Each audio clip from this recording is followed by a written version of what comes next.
El tema del foro es el agua en el desierto.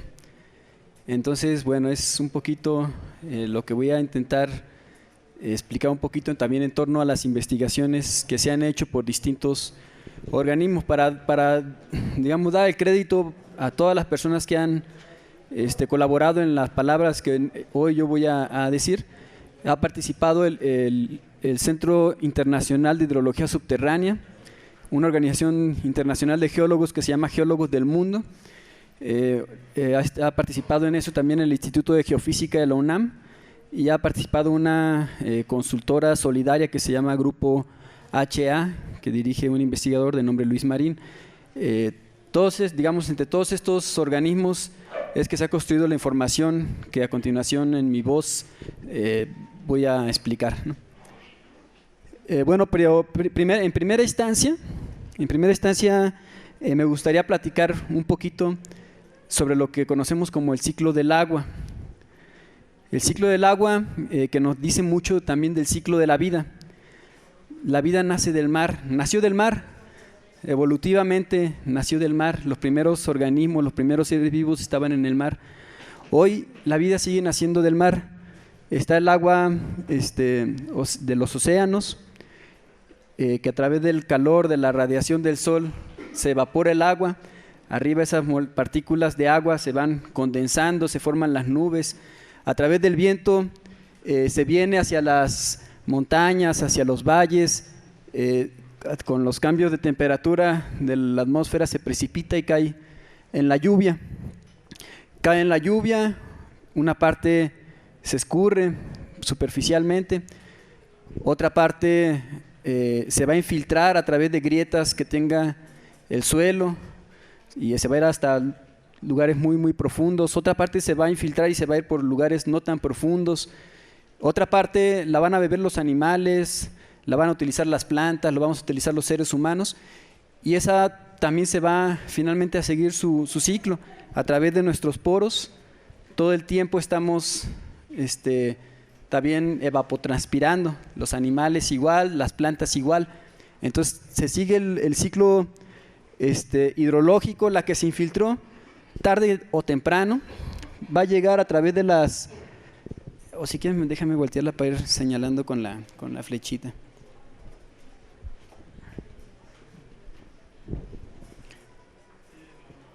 A través de las grietas que hay en el subsuelo, el agua va a llegar hasta donde ya no puede llegar más abajo, donde encuentre rocas que no son impermeables, que su origen hace que sean pues impermeables, y el agua va a fluir y va a buscar una salida.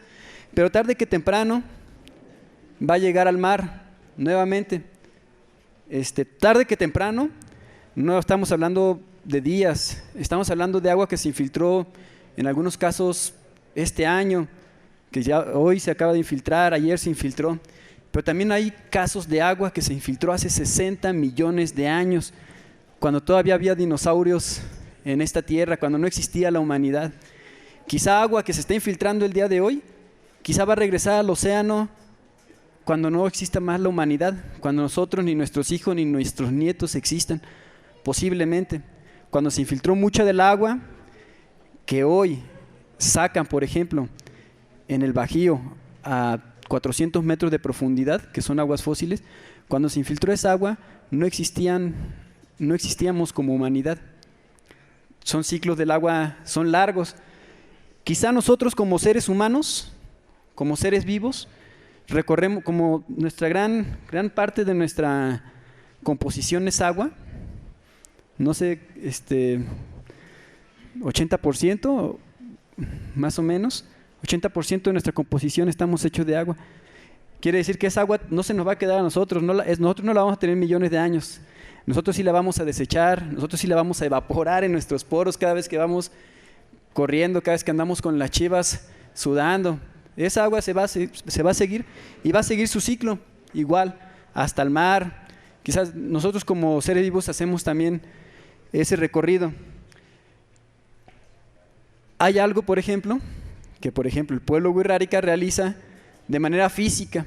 Va al mar, va al desierto y recorre nuevamente el ciclo de la vida, que recorre el agua desde los tiempos más primeros, para construir Ese es un conocimiento de la naturaleza. El ciclo de la vida, el ciclo del agua, que es también el ciclo de los peregrinos, es un conocimiento de la naturaleza, que lo tienen ellos a su forma, que lo tiene la gente también de acá a su manera. Un señor de las Margaritas que tuve el honor de conocer, don Hermilo, en paz descanse, a su manera, ¿no? Con la imagen de San Isidro Labrador. La gente también, usando también esa agua para que se dé la lechuguilla, para poder tallar. Doña Tomasa también en paz descanse, una señora muy devota también, haciendo su oración para que la lluvia pueda seguir. Los niños, una niña que tuve el honor también de darle clases en segundo de primaria, hace ya algunos años, pues con su traje tradicional de la danza, muy de por acá. Coinciden pues en este lugar la población de acá, los habitantes, el pueblo, que es muy antiguo también, ¿eh? Es muy antiguo el pueblo wixárika aquí, pero también es muy antiguo la población de acá. Coinciden en un espacio que las montañas de por acá son testigos de ver desde tiempos inmemoriales a ambos pueblos, a ambos por igual, con su descendencia. Los pueblos de aquí también con su descendencia huachichil, chichimeca, cuando todavía eran cazadores, recolectores, nómadas, cuando aquí con el Marqués de Cadereyta se establecieron misiones y fueron reclutados, y empezó aquí el ganado, las chivas, las vacas, y hoy es la realidad de hoy. Después de las misiones se desintegraron, se formaron las haciendas, la hacienda de Santa Gertrudis, la hacienda de Dolores, se desintegraron las haciendas, se formaron los ejidos, y es la misma historia. Y esta imagen se parece a la que mostré al principio acá. Esta está en la montaña y está el océano. Pero vamos a ver una imagen parecida aquí. Aquí están las montañas y aquí hay algún plano que aquí no es el océano, pero es el Bajío, ¿no? Aquí está Poblazón, aquí está el Salto, por acá baja la Cañada, Ojo de Agua, los 14. Aquí estamos parados en este momento. Gualde y San José, más para acá San Antonio. ¿En qué se parecen estas imágenes? Bueno, les decía, para entender el agua hay que entender el pasado, pero no el pasado de ayer. Todo viene de eras geológicas, de eras de hace muchos millones de años, en muchos casos. Aquí el agua también llegó, llovió, una parte se corrió por la superficie, otra parte se infiltró, otra parte se fue a los cultivos de hortalizas, de flores, de plantas. Al llegar al Bajío, el agua se infiltró, se encriptó, le dicen los hidrólogos, es decir, sigue existiendo el agua, pero está por abajo. Llegó al Bajío, entró por debajo de la tierra y sigue existiendo. Es decir, que podríamos imaginarnos que aquí hay agua, porque la hay, y está en dos niveles, y ahorita lo vamos a ver eso. Aquí primero, para ver la parte de la sierra, nos ayudó esta organización que se llama Geólogos del Mundo a hacer una caracterización que, si la vemos en esta fotografía o nos asomamos por esa ventana, podemos identificarla. Existen capas de la tierra, capas de las rocas que se formaron hace mucho tiempo, que se formaron, por ejemplo, la primer capa de las areniscas rojas, o el rojizal que le llamamos por acá, que se formó hace más o menos 73 millones de años. ¿Alguien se acuerda? No. 73 millones de años. El agua, esas estructuras geológicas están llenas de grietas, también de poros, tienen vacíos en medio, lo que hace que el agua pueda encontrar camino y se infiltra. Después se encuentra, y nos asomamos ahí, lo que le llamamos el blanquizal, que más o menos hace 91 millones de años en una era que le llamaban el Triásico Superior, se estaba formando. Y el agua logró pasar también, y logró irse más para abajo, todavía. Más abajo, quizá aquí en alguna parte se nota, hay unas partes, hay como piedras que tienen muchas como otras piedritas como dentro, como incrustadas adentro, pues, conglomerados. Esos conglomerados son ya un poco impermeables, ya el agua no tanto las pasa, pero sí encuentra algunas grietas por donde pasar, como este piso, que a lo mejor aquí no pasó, pero sí encontró una zona, unas franjas en medio, donde pudo irse todavía un poquito más abajo. Y luego se fue a otras capas todavía más antiguas, hace 210 millones de años. 210 millones de años. ¿Sí me creen o no me creen? ¿Alguien se ha encontrado por aquí fósiles? Fósiles que son caracoles, que tienen, son organismos del mar. Porque para eso, un poquito más antes, 3.000 millones de años, era mar. ¿Por qué están esos fósiles aquí? Porque era mar. Por eso, entonces, para entender cómo sucedió esto, tenemos que entender desde aquellos entonces. Se forman, y hasta que llegaron a este 210 millones de años, ahí sí, es roca volcánica. Roca volcánica, que es así, ya no existe. Sí existen unas partes, y ahorita les digo por qué, pero básicamente ya no tiene para dónde surgir el agua. ¿Qué sucede? Que se hace un cuerpo de agua subterráneo,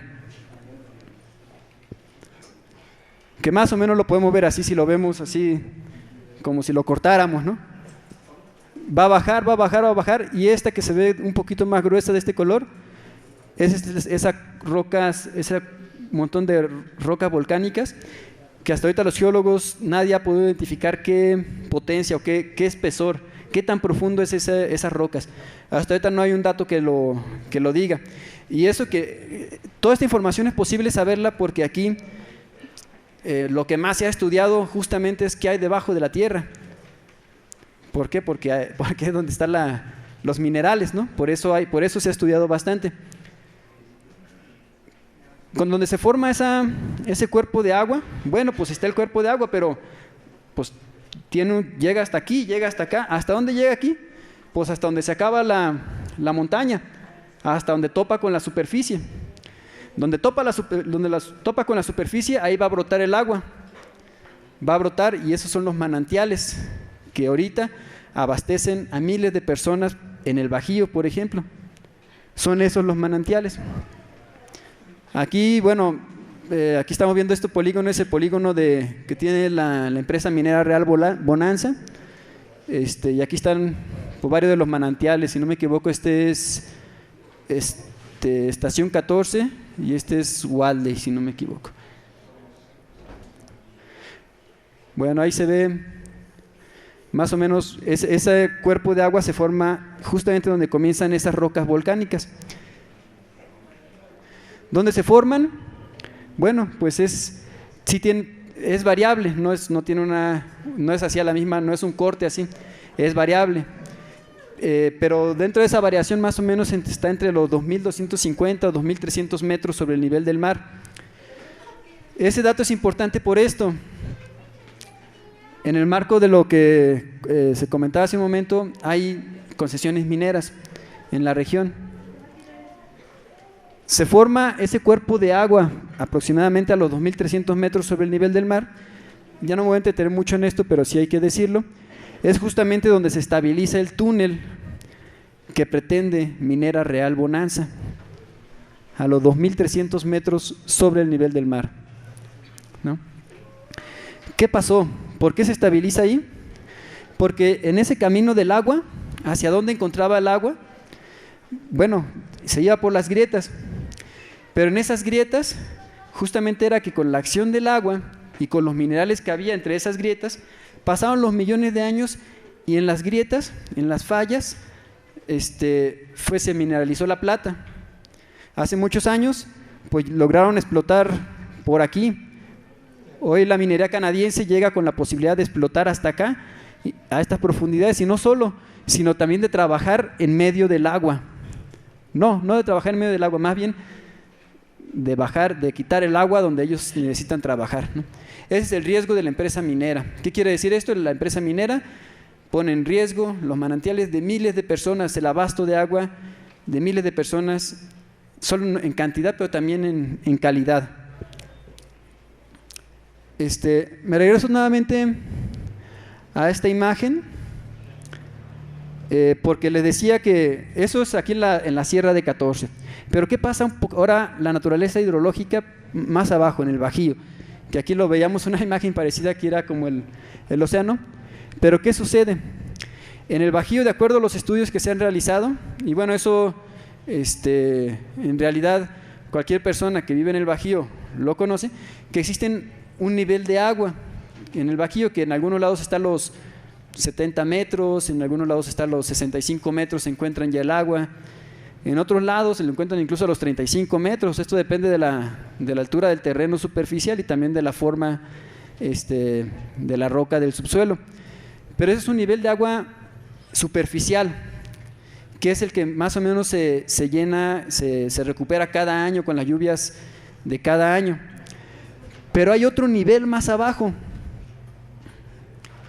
que es el que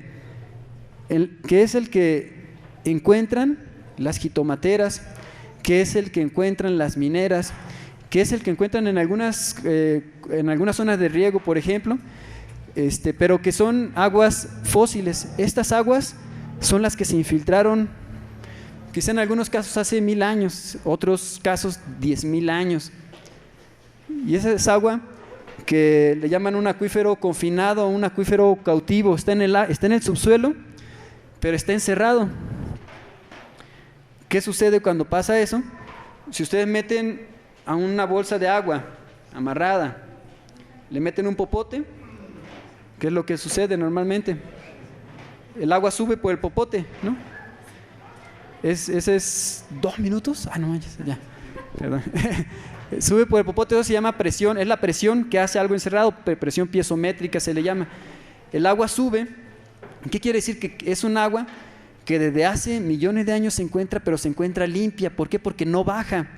El agua, por ejemplo, las jitomateras pueden vertir químicos contaminantes. Las mineras pueden vertir químicos, como los que describía el doctor Hardel, contaminantes.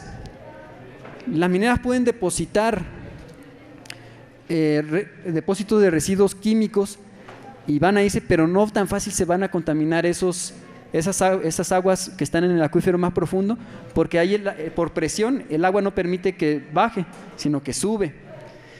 Pero ¿qué sucede a la hora que se sobreexplota eso?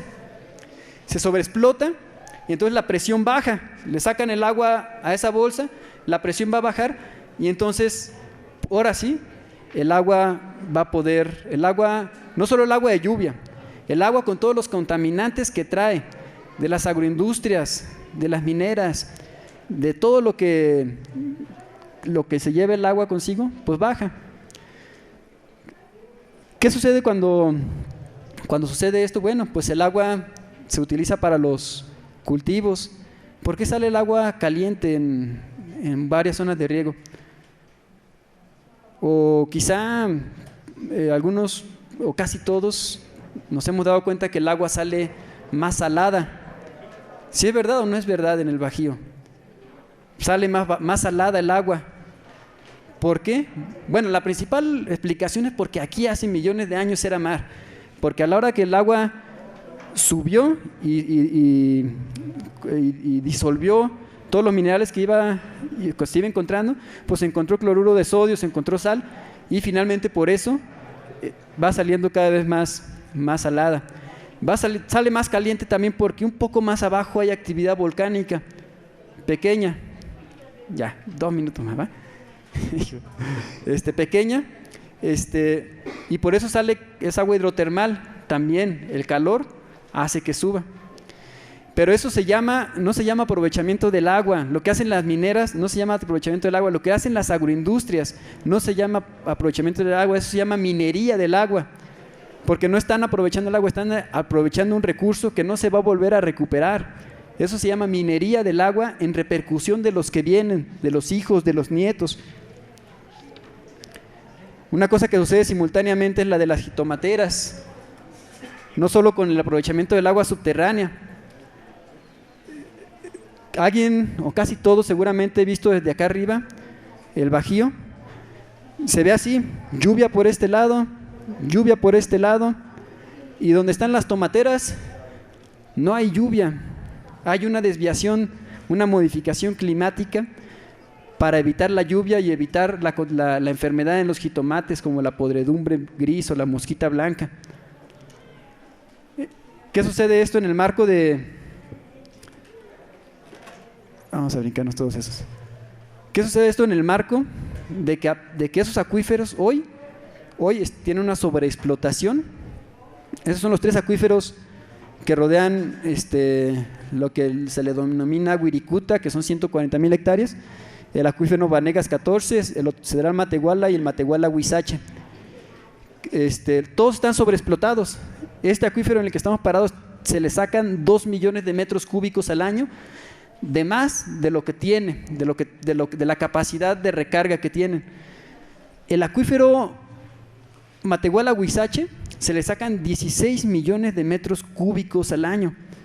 Existe una veda que la Comisión Nacional del Agua estableció, o actualizó, mejor dicho, en el 2013. Es decir, nadie puede hacer pozos en esta zona.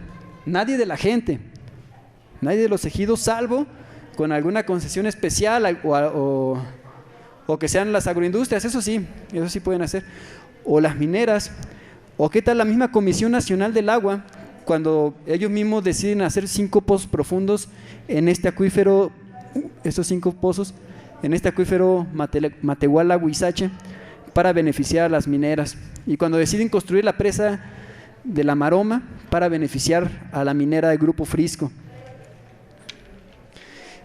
Ya voy a acabar. Y ya solamente para decirles el aspecto más emotivo de esto, es que esta situación es muy grave. Es muy grave y no tiende a mejorarse. Con esto le voy a ceder ya el micrófono, y el especialista en cambio climático lo va a abundar.